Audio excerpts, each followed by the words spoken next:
주어진 시간 안에 나오는 숫자를 더하는 경기입니다.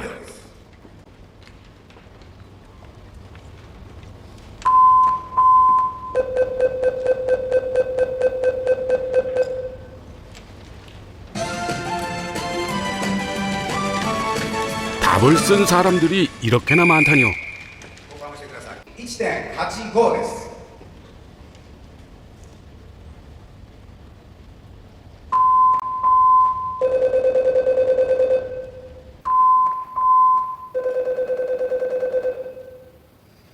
答えを発表いたします。7973、75973です。 서로 답을 바꿔보는 표정이 미묘합니다. 4名の選手、ただいまの問題、あった人は答案用紙を持って手を挙げてください。 최후의 한 명입니다.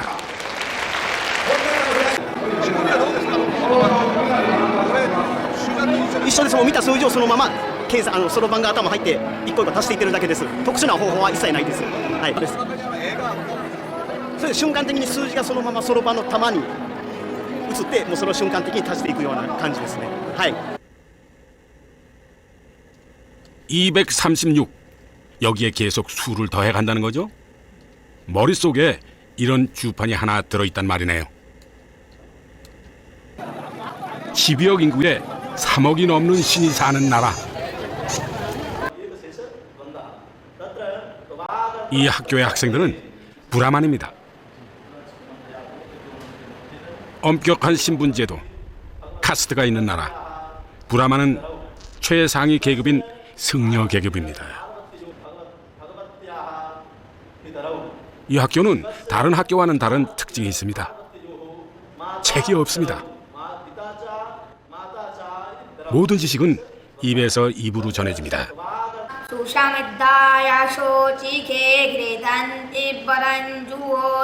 입에서 입으로 전하다 보니 외우기 쉽게 운율과 리듬이 생깁니다.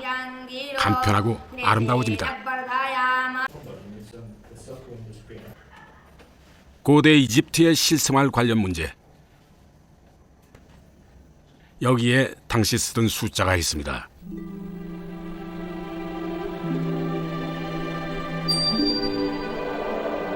(1) (2) (3) 막대기 하나씩 더해서 다음 숫자를 만듭니다.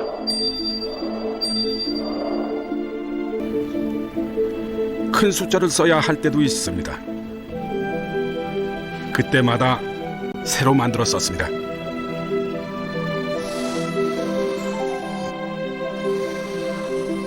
연꽃은 1000, 밧줄은 100입니다. 그리고 작대기 2개, 2, 2302.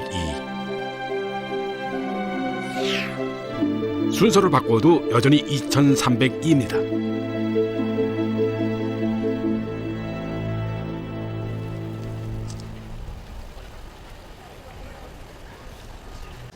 이집트에서 파피루스의 숫자를 쓸 무렵 진흙판에 숫자를 쓰던 문명도 있습니다. These tablets, both of these tablets are from the Old Babylonian period. Probably from what is now called southern Iraq. It was part of Mesopotamia at the time. 쐐기 모양을 닮았죠? 그래서 쐐기 문자입니다. 1, 2,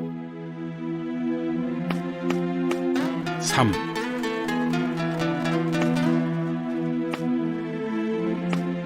바빌로니아도 쐐기를 하나씩 더해서 다음 숫자를 만듭니다.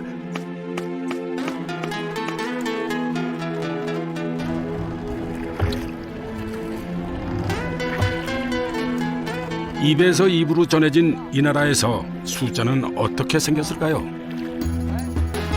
1부터 9가 다 다릅니다. 그럼 큰 숫자는 어떻게 썼을까요? 있던 수 9개로 가능합니다.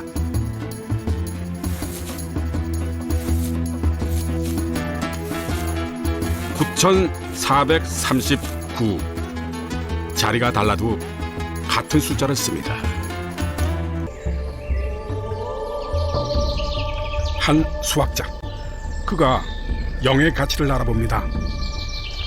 Indian mathematicians started questioning how do you do mathematics with this zero, this idea of nothing. Throughout many Eastern cultures, the idea of nothingness, samsara, the idea of embracing the void, is something to be worked towards rather than something to be rejected.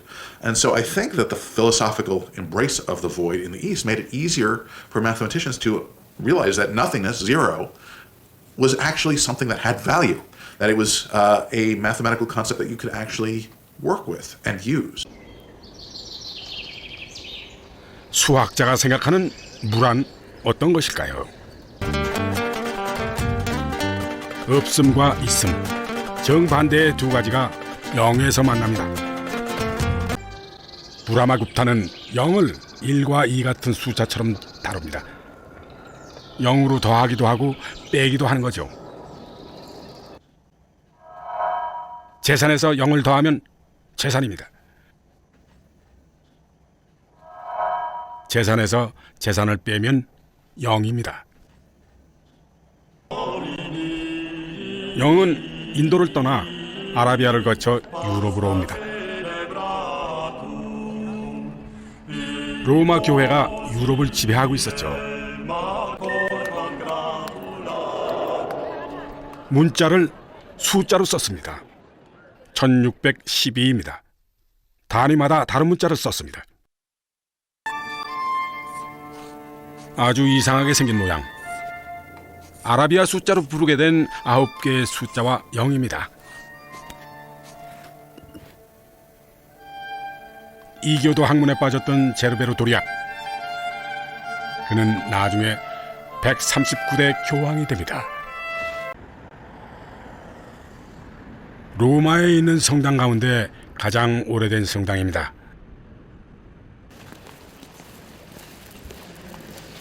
가톨릭 신자들이 전 세계의 모든 성당의 어머니로 추앙하고 있는 곳이죠. 영이 아직도 유럽에서 자리 잡지 못한 이유. 물을 인정하지 않는 기독교 사상 때문입니다.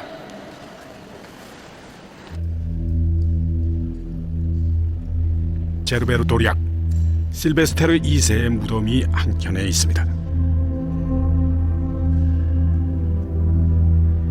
이슬람 숫자를 가까이 한 죄로 재위 기간 내내 스캔들에 시달린 교황입니다. 심지어 죽고 나서도 무덤을 파헤치자는 시비가 붙었죠. 피사 하면 이 탑만 생각나지만 사실 옛날엔 굉장히 부유한 상업 도시였습니다.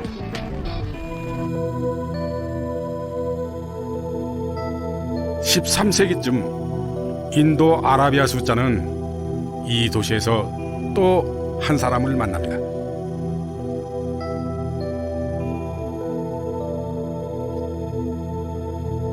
피사 사람 레오나르도. 피보나치라고 하면 더 잘 알까요?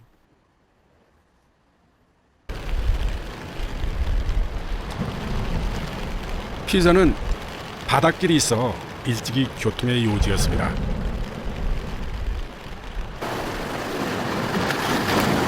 이 바다 너머가 바로 북아프리카.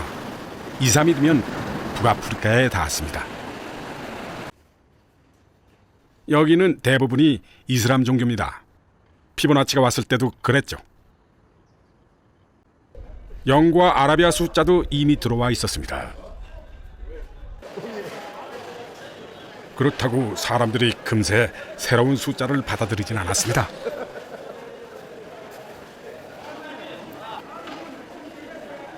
로마 숫자를 써도 그동안 잘 살아왔으니까요. 계산도 가능합니다. 덧셈 정도는 쉬웠습니다. 777 더하기 216. 숫자를 그대로 내렸으면 답이 됩니다. 빼셈도 마찬가지입니다. 굳이 새로운 걸 받아들여서 배울 필요가 없죠.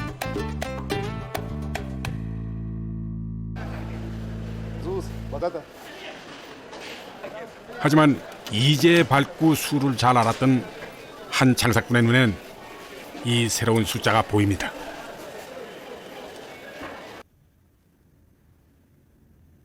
늘 숫자와 함께 산 피보나치입니다. 로마자로는 못하는데 인도 아라비아 숫자로는 할 수 있는 어떤 걸 본 사람, 그는 이 숫자를 널리 소개하기로 결심하죠.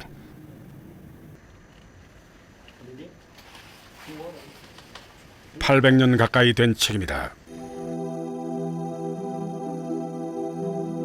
산반서, 산술에 관한 책. 첫 장 넘기면 바로 그 새로운 숫자가 나옵니다.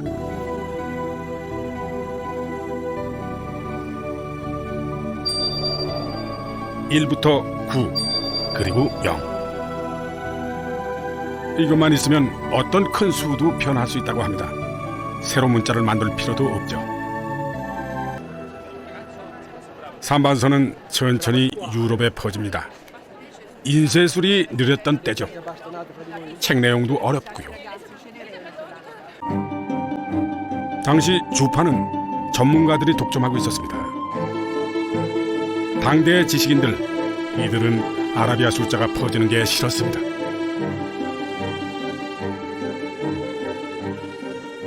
The merchants all wanted to use them, and once there was money behind it, it was really hard to stop it from spreading.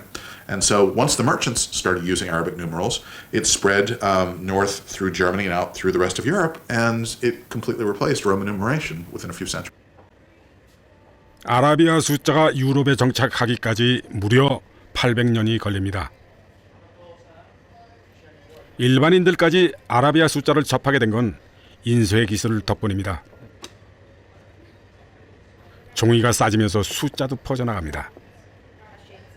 7, 4, 8 10, 11, 12, 부르는 이름은 14, 다릅니다. 15, 그러나 16, 하나의 숫자를 씁니다. 17, 18, 19.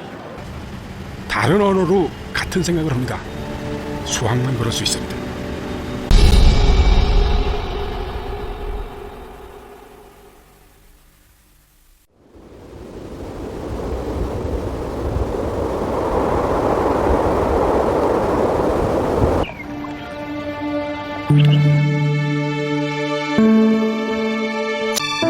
복희와 여호와는 이 세상을 창조한 신입니다.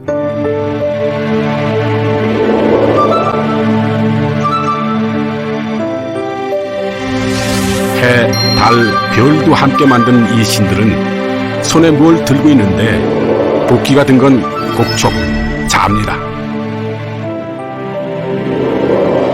여호와는 컴퍼스입니다.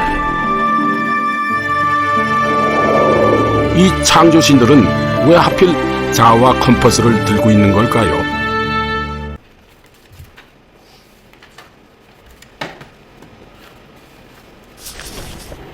그림도 들어있는데 원과 네모입니다. 복희와 여호와가 들었던 자와 컴퍼스가 생각납니다. 하늘이 원, 땅은 네모. 시계가 없던 시절 시간을 아는 방법은 한 가지, 하늘입니다. 황제만 하늘을 관찰할 수 있었습니다. 높이 9, 밑변 고, 빗변 현, 구고현 정리. 우리가 학교에서 피타고라스 정리라고 배운 그 법칙입니다. 밑변이 3,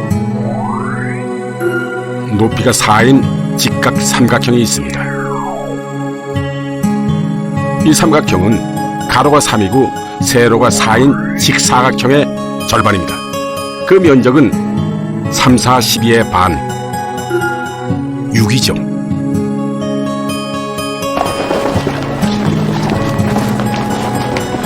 똑같은 직각 삼각형을 3개 더 만들어 붙입니다.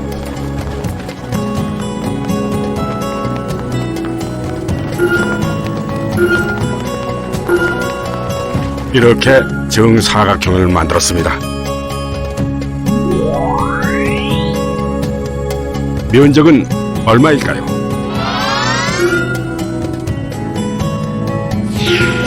25입니다. 정사각형 한 변의 길이는 5, 25, 5입니다.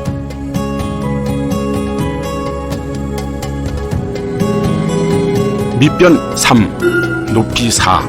이 직각 삼각형의 빗변은 5. 증명이 끝났습니다. 주비. 기다란 막대기 하나를 땅에 꽂자 모든 게 풀립니다. 8자. 주비를 꽂으면 저절로 직각 삼각형이 만들어집니다. 구고현의 구입니다. 해 그림자. 구고현의 고입니다. 빗변을 그으면 현이 됩니다. 我现在测的下至的正午的影长是1尺6寸，那么我用它往上放大到10000倍以后，这个顶端钩的顶端连线也要向上放大成一个反向的一个钩骨形。反向的钩骨形在天上也有一个钩的长度，是吧？那么这个钩的长度也就是这个地面的这个钩的长的10000倍，下面的是1尺6寸，上边的这个钩的长度就是16000里。这就是定出来了夏至那一天的太阳的，就是在日中的那个位置，啊。 Les deux objets qui symbolisent le mieux l'obsession grecque géométrique étaient la règle et le compas. En géométrie classique, toute construction devait se faire uniquement avec ces deux instruments. Pourquoi juste la règle et le compas? Par souci d'économie des moyens, d'économie des postulats. Et puis, les Grecs connaissaient tellement de constructions géométriques qui pouvaient se faire à la règle et au compas, ils espéraient qu'il en serait de même pour toute construction intéressante. 두 점을 이으면 직선이다. 이런 자명한 공리 위에 오직 자와 컴퍼스만 가지고 하나씩 차곡차곡 쌓아올린 게 그리스식 논리입니다. 엄격하고 정밀한 세계.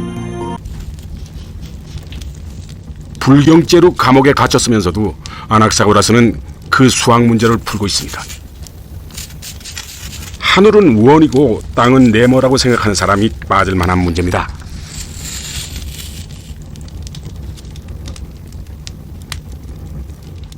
이 문제는 나중에 아낙사고라스보다 더 유명해집니다. 원에 내접하는 정사각형이 있습니다. 원보다 작죠. 원에 외접하는 정사각형이 있습니다. 원보다 크죠. 그 사이 어딘가 원과 똑같은 면적이 되는 정사각형이 있을 것 같습니다.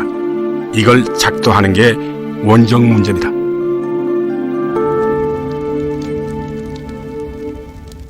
직선으로 곡선을 알아낸다. 터무니없는 일만은 아닙니다. 키오스의 히포크라테스가 이미 곡선으로 둘러싸인 도형의 넓이를 구한 적이 있었습니다.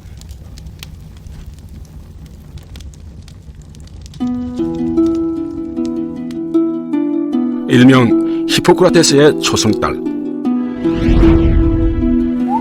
피타고라스 정리에 따라 직각 삼각형의 짧은 변 2개로 만든 면적은 빗변으로 만들어진 면적과 같습니다. 어떻게 변해도 위 2개의 면적은 아래 하나와 같습니다.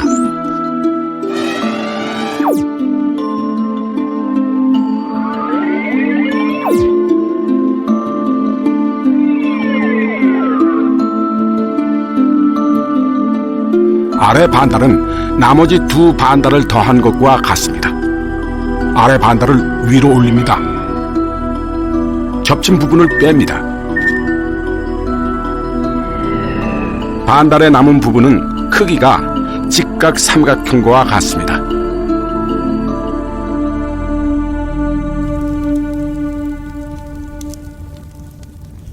원과 같은 정사각형도 할 수 있을 것 같았습니다.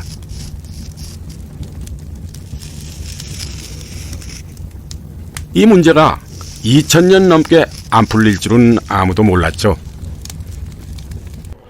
팔과 다리를 쭉 뻗고 선 비트루비안 맨입니다. 지금까지 사람을 보느라고 미처 못 본 게 있습니다. 레오나르도 다빈치는 왜 원과 네모를 그려 넣었을까요?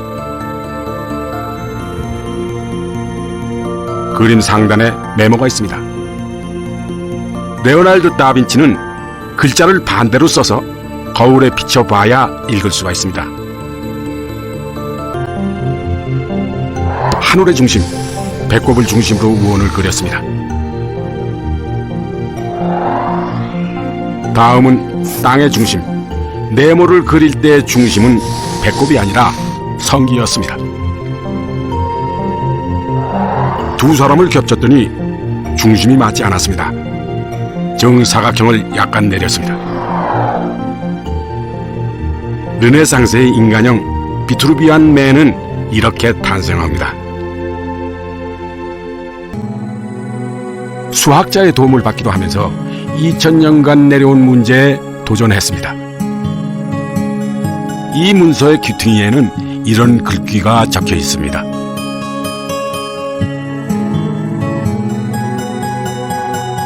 어떻게 풀었는지는 안 나옵니다. 이것이 답일까요? 레오날드의 방식으로 생각하면 어깨선을 중심으로 그린 원이 정사각형과 가장 비슷합니다.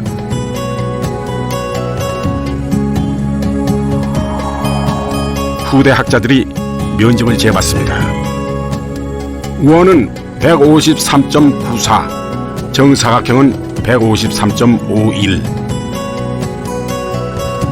이 값은 이때까지 한 인간이 닿을 수 있었던 가장 가까운 값입니다. 1999년 경매장에 책이 한 권 나왔습니다. 고서보건가 윌리엄 노엘이 그 책을 봤습니다. 분명 레오날드 다빈치도 그 책을 봤을 겁니다.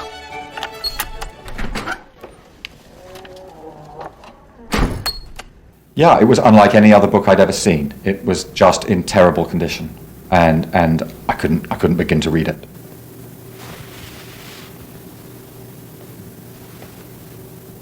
놀라운 것은 이 책이 어떤 책을 베낀 필사본인데 그 밑에 또 다른 글이 숨겨져 있는 겁니다. 복기지였던 거죠. The manuscript was hidden for hundreds of years in its Christian disguise, and no one knew the importance of the classical text that it contained.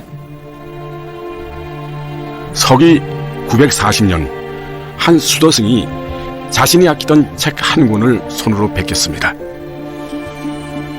벌써 이전부터 손에서 손으로 이미 1000년을 내려오고 있는 책이었습니다. 그로부터 300년쯤 지나 한 신부가 이 글자들을 지워버립니다.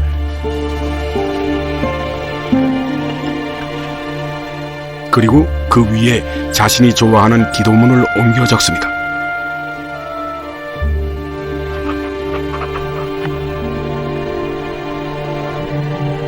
고서 수집가가 이 책을 구매한 가격은 22억 원. 기도문이 덮어버린 글자가 나타났습니다. 고대 그리스 문자들, 그리고 원.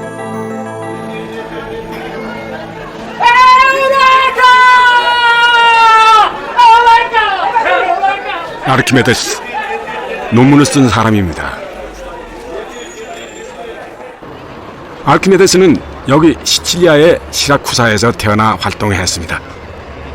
Lo specchio stone nell'immaginario collettivo era appunto di un'invenzione di Archimede che serviva appunto così nell'immaginario collettivo a praticamente a bruciare le imbarcazioni dei Romani durante l'assedio di Roma su Siracusa.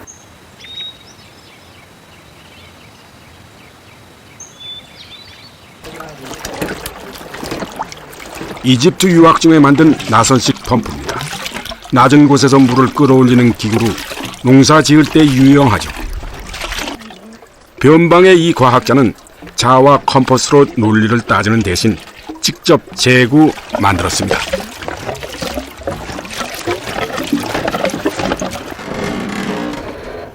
그가 살았던 시대에 시라쿠사는 로마군에게 여러 번 침공을 받았습니다. 작은 시라쿠사가 오래 저항할 수 있었던 건 그가 만든 무기 덕분이었습니다.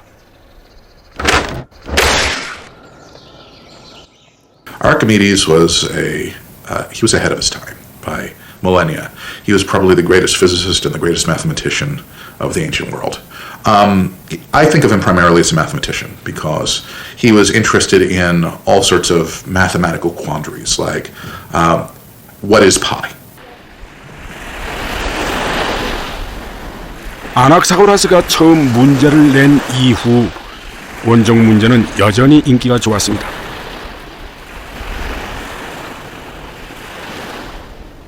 아르키메데스는 좀 다른 방식으로 문제에 접근합니다. 원면적을 구하는 일에 집중하죠.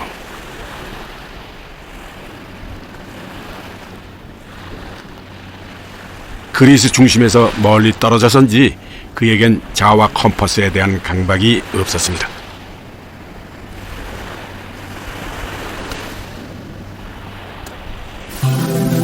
그의 방식은 이렇습니다. 원을 4조각을 냅니다. 펼치면 이런 모양입니다. 그와 똑같은 모양을 위에 끼워 맞춥니다. 원 2개를 위아래로 붙인 셈이죠. 이 원을 더 잘게 조각냅니다. 더 잘게, 더 잘게. 점점 아래의 곡선은 직선이 되고 마침내 직사각형이 될 겁니다. 직사각형의 절반인 직각삼각형은 원면적과 같습니다. 원둘레는 직각삼각형의 밑변입니다. 그런데 이 길이를 잴 수가 없습니다.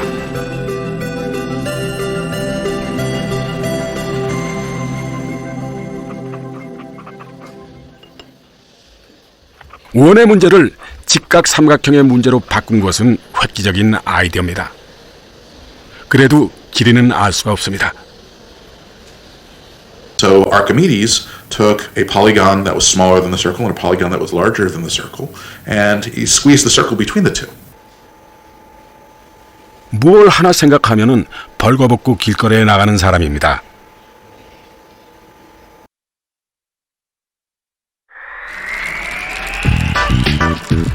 원이 아르키메데스를 잡고 놓지도 않습니다. 내접하는 육각형이 있습니다. 지름이 1이라면 육각형 둘레는 3. 외접하는 육각형이 있으며 역시 둘레를 구합니다. 둘레는 3.4641. 이 두 숫자 사이에 원둘레가 있습니다. 다음 내접하는 육각형을 쪼개 12각형을 그립니다. 둘레는 3.1058. 외접하는 육각형도 쪼개 12각형을 그립니다. 범위는 더 좁아질 겁니다. 이제부터는 끈기 문제입니다. 인생에서 하루가 남았다면, 1시간이 남았다면 뭘 하게 될까요? 아르키메데스는 원을 잡고 있었던 모양입니다.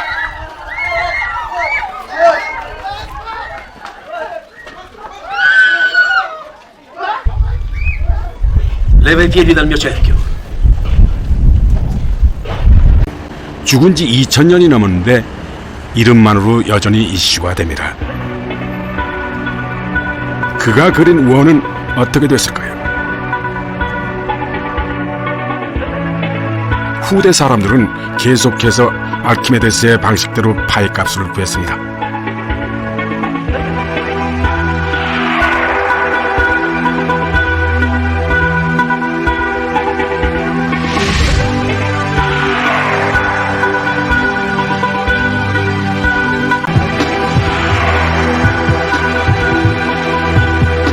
(1882년) 이 행렬은 멈추게 됩니다.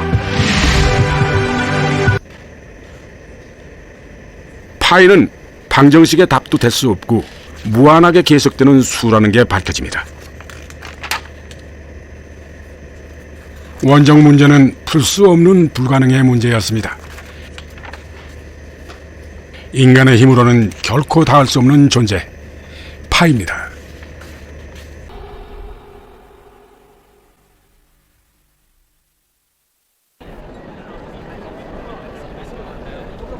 이 작은 나라가 전 유럽을 지배하던 때가 있었습니다.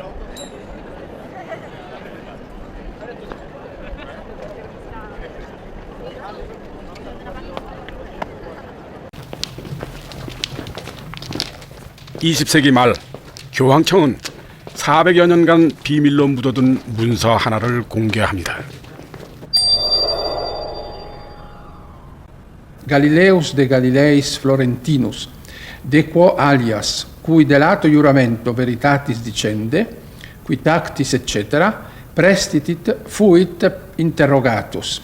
An teneat vel tenuerit et a quanto tempore citra solem esse centrum mundi et terram non esse centrum mundi et moveri etiam motu diurno.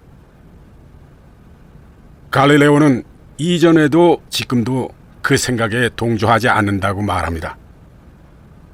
지동설을 따른다는 건 당시의 우주관을 부정하는 거죠. 그때는 우주의 중심에 지구가 있었습니다. 태양을 비롯한 행성들이 순서대로 지구를 돕니다. 맨 바깥쪽에는 별들이 박혀 있습니다. 우주는 여기서 끝납니다. 완전히 닫힌 세계입니다.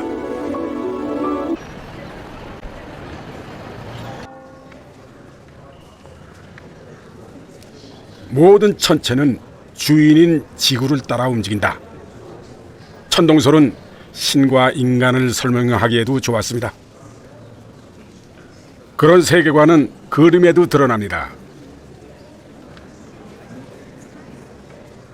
신이나 천사는 크게, 가치가 없는 인간은 작게 그립니다. 무한을 맨 처음 본 사람들은 수학자가 아니라 화가들이었죠. 사람들을 놀라게 한 그 그림 기법은 원근법입니다. 이 그림은 원근법을 잘 표현한 17세기 그림입니다.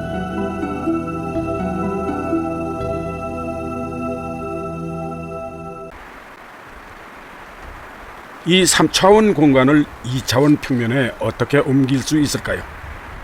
화가의 눈이 필요합니다.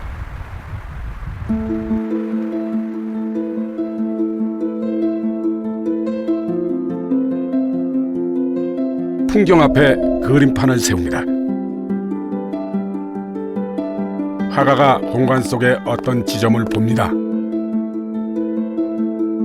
그 지점과 눈을 잇는 선이 그림판을 통과할 때 점이 생깁니다. 더 먼 공간도 와서 점으로 찍힙니다. 그 점을 이으면 선이 됩니다. 선은 어떤 한 점을 향해 갑니다.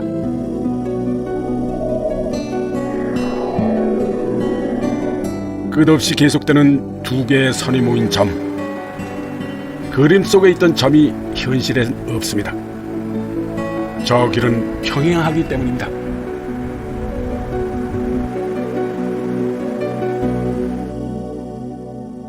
화가들이 보여준 한 점.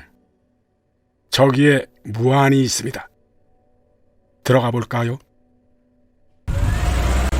실제로 가면 무한은 도망가 버립니다. 영원히 도망가죠. 무한은 이게 문제입니다. 여기에서 마라톤이 처음 생겨났습니다. 수학이나 철학, 많은 것들이 이 나라에서 처음 생겼죠. 칼싸움보다는 말싸움을 잘한 나라입니다.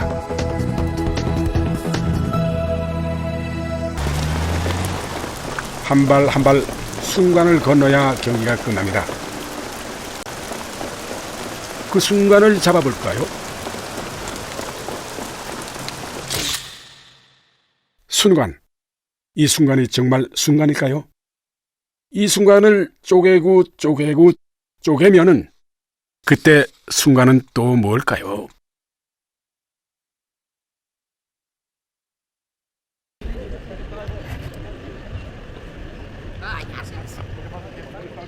(2500년) 전에도 이런 고민을 했습니다. 매년 7월 축제가 열렸는데요. 사람들은 이 신전에서 마라톤 우승자를 기다리며 토론했습니다. 아마도 이 아고라 어디쯤일 겁니다. 그가 불같이 자기 주장을 되냅니다. 움직인다는 건 도대체 무엇인가? 엘레아의 제논입니다. Zeno was a philosopher who he was a pain for all the contemporary philosophers because he would go around arguing things that seemed ridiculous. And one of his arguments was that motion was impossible. 만물은 하나라서 세상에 빈틈은 존재하지 않는다. 제논이 논쟁을 시작합니다. And he made the argument as follows. He said, imagine that you have a race, a foot race, between a very fast warrior like Achilles and a very slow tortoise. Okay, the tortoise is ahead of Achilles, and they start running.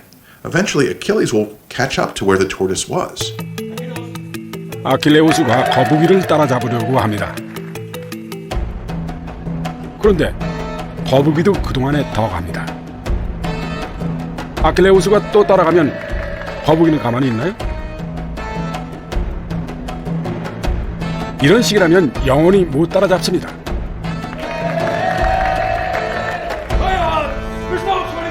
말도 안 되죠. 이상합니다. 그런데 논리적으로 반박이 안 됩니다. 제논은 점점 기막힌 얘기를 풀어놓습니다. 숨이 턱에 차오르는데 이렇게 한 발 한 발 달려도 결승선에 도달하지 못한다는 겁니다.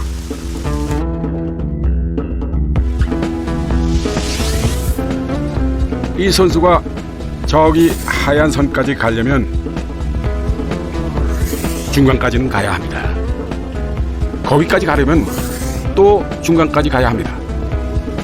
이런 식이면 거리가 아무리 짧아져도 그 중간을 먼저 가야 합니다.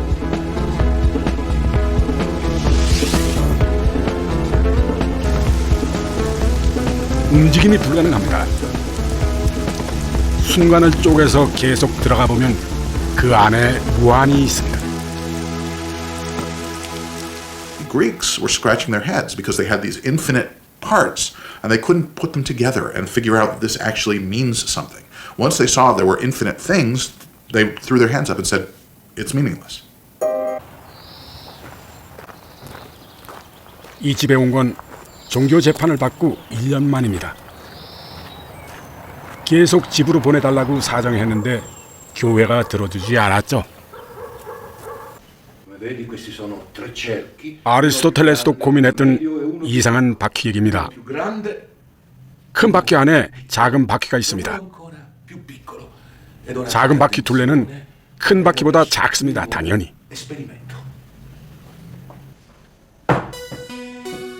그런데 이 바퀴를 굴리면 얘기는 달라집니다. 작은 바퀴가 그리는 궤적은 큰 바퀴가 그리는 궤적과 같습니다. 둘레가 다른데 왜 이럴까요?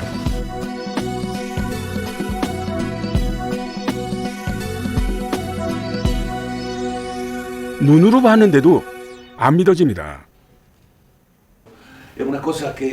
정말 이 세상 모든 원들의 둘레가 같은 걸까요?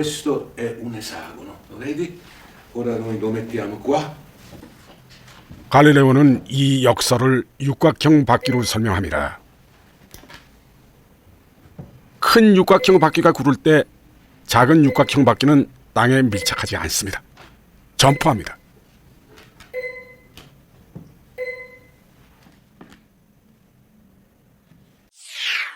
육각형에서 12각형, 24각형, 각이 많아질수록 더 많이 점프합니다. 간격은 더 좁아지죠. 그러다 선이 된 겁니다. 백지미가 매력인 심프루치오가 불평합니다. 원은 그렇다 치고 한가운데 점은 뭡니까?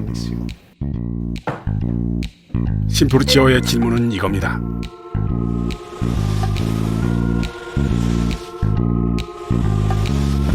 가운데 점이 그리는 궤적도 원이 그리는 궤적과 같습니다.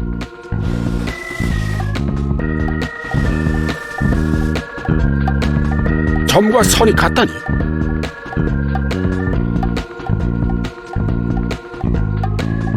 그들의 대화는 책으로 나왔습니다.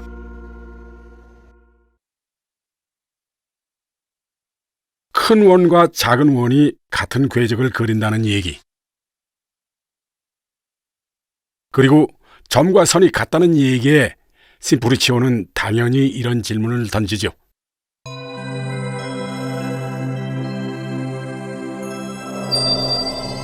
쪼갤 수 없는 점으로 어떻게 쪼갤 수 있는 직선을 만든단 말입니까?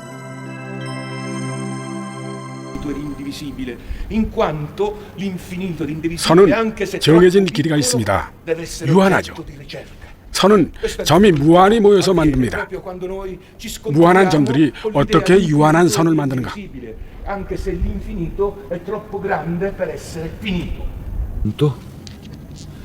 점입니다. 유한한 개수로 선을 만들어 볼까요? 먼저 짝수로 선을 만듭니다. 점 4개. 이 선분은 반으로 자를 수가 있습니다.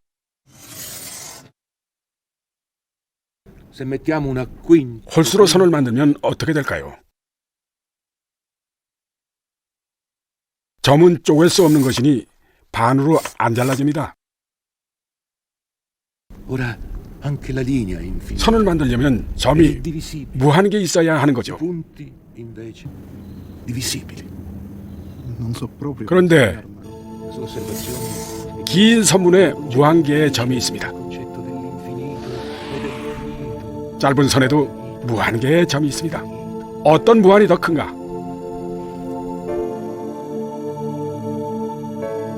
갈릴레오의 증명입니다. 긴 선분을 만드는 무한개의 자연수가 있습니다.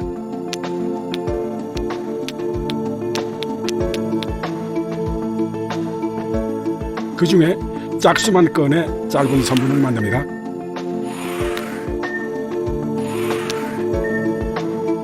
두 개가 서로 1대1 짝이 맞습니다. 자연수가 더 많을 것 같은데 같습니다.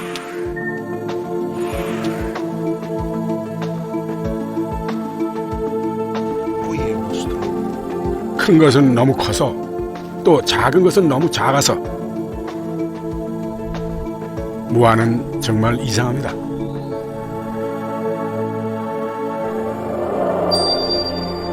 갈릴레오는 말하죠. 무한의 세계에서는 크다, 작다 혹은 같다를 논할 수가 없다. 유한한 인간이 도달하기에 무한은 너무 멉니다. 그의 한계가 아니라 시대의 한계입니다. 이 문제를 해결하는 사람은 200년 후에나 나타납니다. 끝없이 작아지기도 하고 커지기도 하는 무한의 세계. 칸토어는 그걸 셉니다. 갈릴레오에게서 힌트를 얻죠. Galileo said, I should say that two sets, two collections of things are the same size if I can put them in 1-1 correspondence. And then he said, hey, there's just as many even numbers as there are whole numbers. But Cantor said, and that's right. It does tell us that, and I'm going to say it's right. I'm going to stick with that.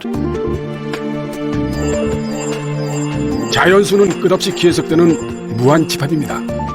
부분 집합을 불러볼까요? 먼저 짝수. 자연수 하나하나와 짝수 하나하나는 1대1 대응. 자연수 개수와 짝수 개수는 같습니다.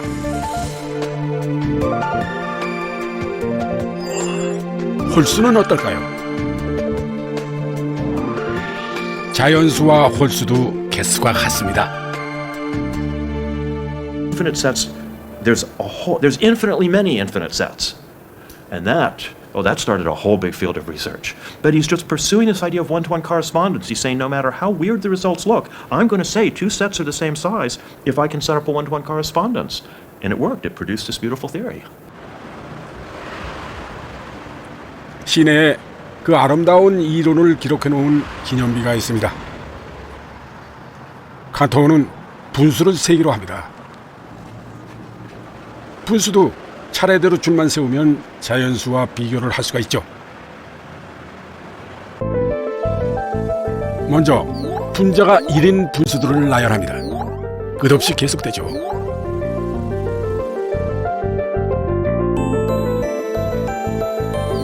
다음은 분자가 2인 분수들을 세웁니다. 역시 계속 이어지겠죠? 그 다음은 3. 이런 식이면 어떤 분수라도 여기에 다 들어갑니다.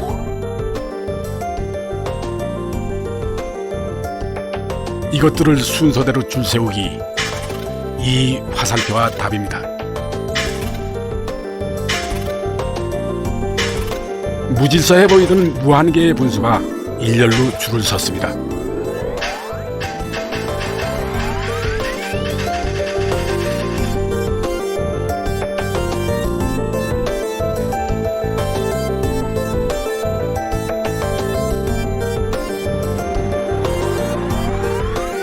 분수를 자연수와 1대1로 대응시킵니다. 짝을 이루지 못한 원소는 없습니다.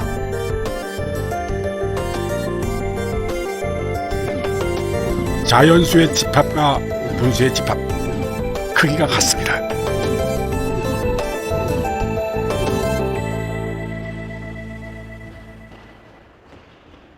전체는 부분보다 크다. 그동안 무한은 번번이 그 문턱에 걸려 넘어졌습니다. 1대1 대응으로 칸토는 그 문턱을 넘습니다. 무서워서 못 갔던 곳, 우주의 끝, 그 밖으로 우리를 끌어갑니다.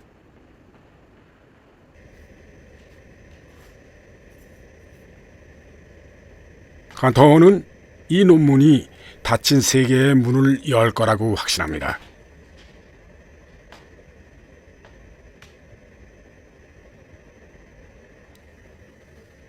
집합을 통해 본 무한, 이 논문이 베를린 대학으로 가는 발판이 될 거라고 기대하죠. 들떴을 겁니다. 이전에 안 풀린 문제들이 풀리기 시작합니다. 갈릴레오가 막혔던 문제, 긴 선분과 짧은 선분의 점들, 두 개의 집합은 같습니다.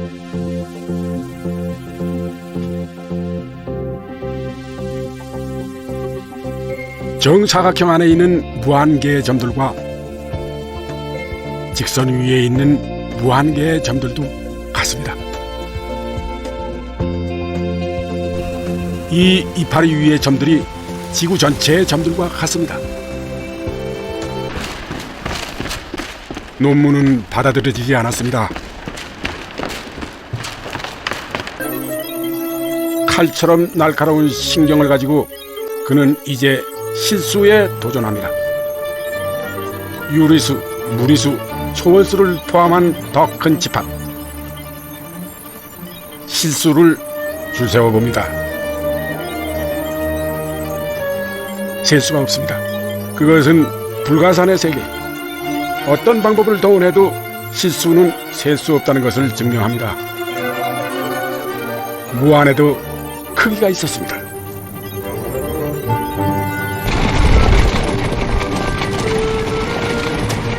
아무도 칸토를 이해하지 못합니다. 칸토만 무한을 봤습니다.